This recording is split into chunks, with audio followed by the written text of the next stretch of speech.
when he was younger, and that he knew, what it felt like, and he was more than happy, to oblige.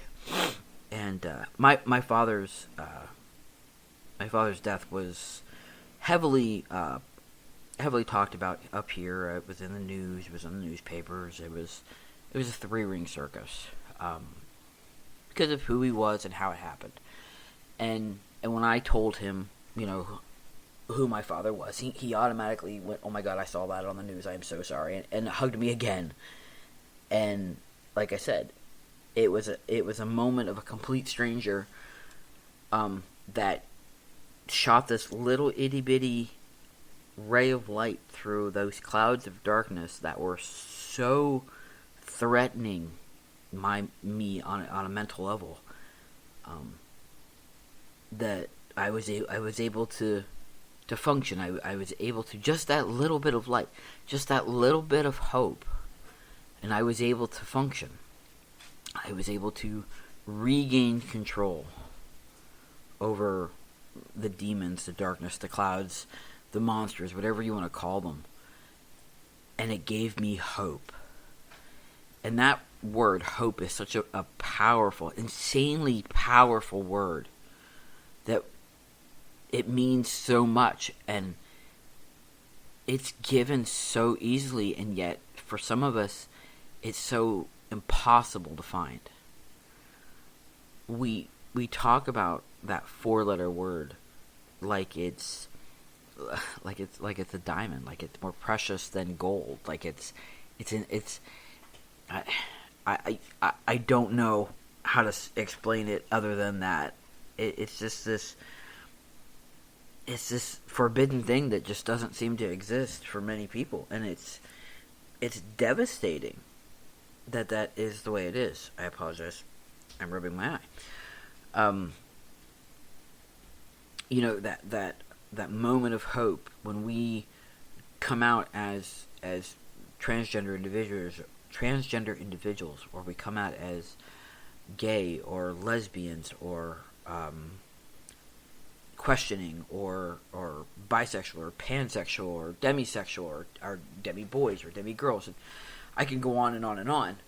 When we come out, it's liberating, and it's literally like coming out of an eggshell.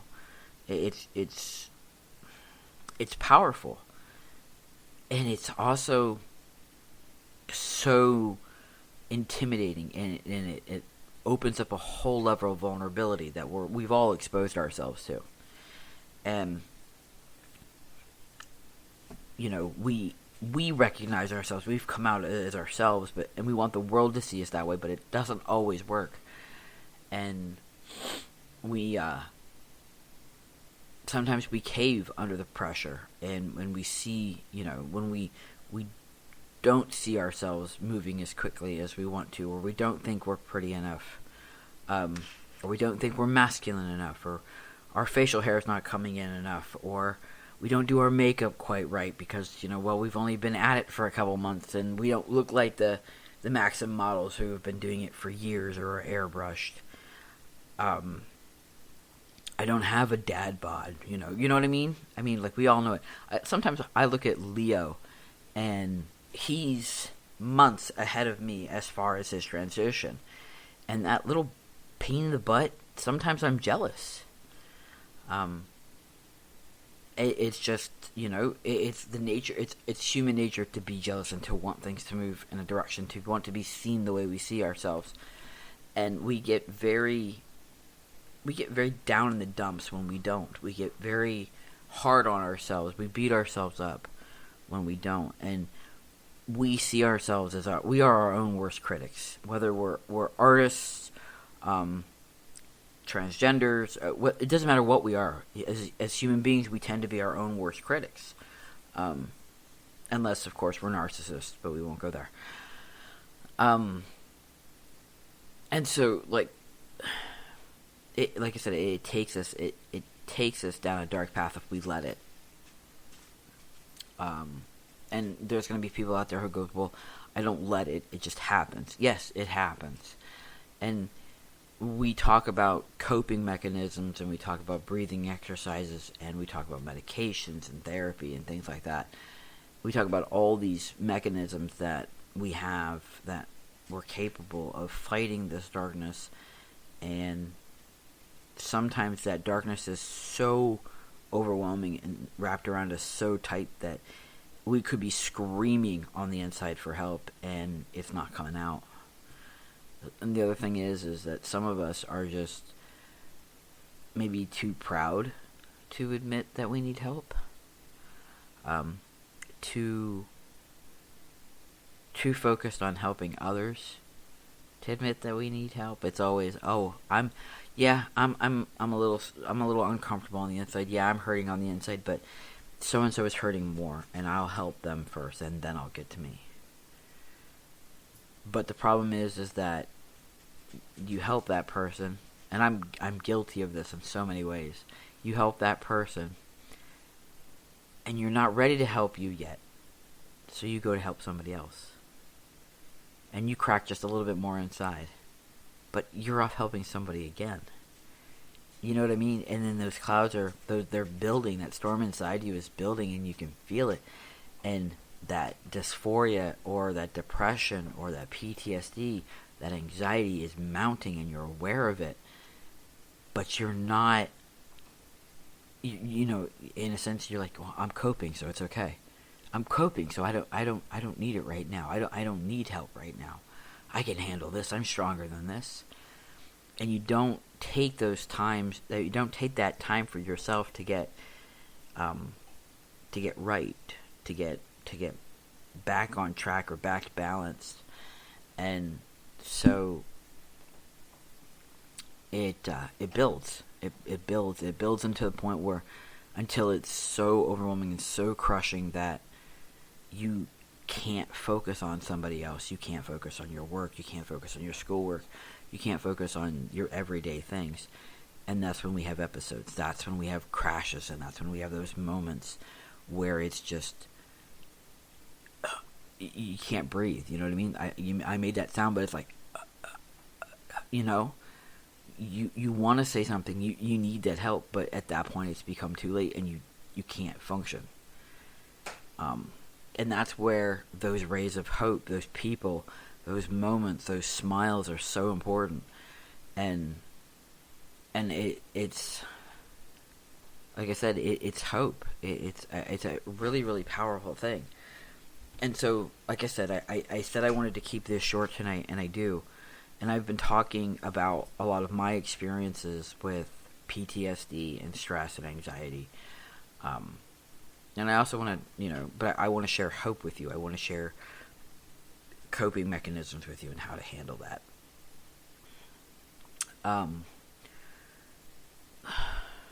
Alright, yeah, coping mechanisms. There's so many places that you can find coping mechanisms and skills online. So some of my favorite are always on Teachers Pay Teachers, because sometimes they have the coolest stuff. I realize that that's not psychology. It's not a psychologist, or what is the other word? Not a psychologist, a counselor. But the teachers face some of the biggest stressors on earth, huh? So some of the coping skills is, one of my favorites is to color. I absolutely love to color.